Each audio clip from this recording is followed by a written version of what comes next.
मी दत्तात्रय विष्णू जांभळे, रिचवे कंपनीतर्फे आजचा कार्यक्रम मी इकडे आयोजित केलेला आहे।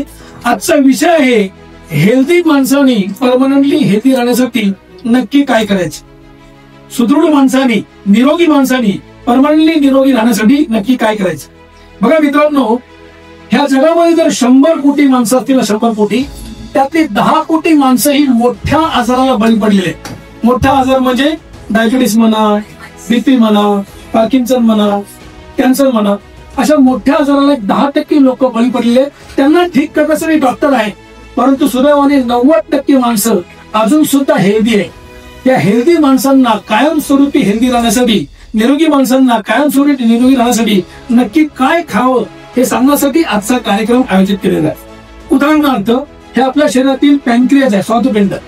ह्या पॅनक्रियाज मध्ये, स्वादुपिंडामध्ये बिघाड झाला तर रक्तातील साखरेचं प्रमाण कमी जास्त होतं, त्याला आपण डायबिटीस म्हणतो। डायबिटीस झाला की आपण डॉक्टरकडे जातो, डॉक्टर आपल्याला इंग्लिश गोळी देतो, ती गोळी खाऊन आपला साखरेचं प्रमाण कंट्रोल मध्ये येतं, परंतु पॅनक्रियाज रिपेअर होत नाही आणि त्या साखरेचं प्रमाण रक्तातलं मेंटेन ठेवण्यासाठी त्या गोळ्या कायमस्वरूपी खाव्या लागतात आणि अति गोळ्यांचं सेवन केल्यामुळे आपण इतर आजारांना बळी पडतो। सुदैवाने तुमच्यापैकी कोणी अजून डायबिटीस पेशंट झालेला नाहीये आणि तो भविष्यात होऊच नये म्हणून काय खाल्लं पाहिजे हे सांगण्यासाठी मी आज इकडे आलेलो आहे। उदाहरण नंबर 2, ही आपली शरीरातील रक्तवाहिनी। ही रक्तवाहिनीमधून रक्त पास होतं। ही रक्तवाहिनी जर आकुंचन पाहिली किंवा त्याची इलास्टिसिटी कमी झाली तर प्रेशर वाढ, त्याला म्हणतात हाय ब्लड प्रेशर।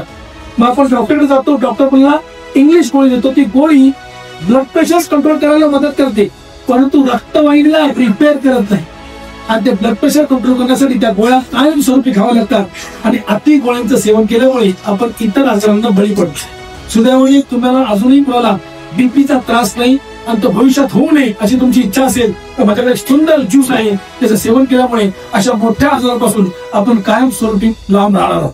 उदाहरण नंबर 3, हे आपली गळ्यातील ग्रंथी आहे। या ग्रंथीमध्ये बिघाड झाला तर रक्तातील TSH, थायरॉइड स्टिम्युलेटिंग हार्मोन नावाचं कंटेंट, जसं पॅनक्रियाज खराब झाला तर साखरेचं प्रमाण वाढतं, तसं एक गळ्यातील ग्रंथी खराब झाली की TSH चं प्रमाण वाढतं।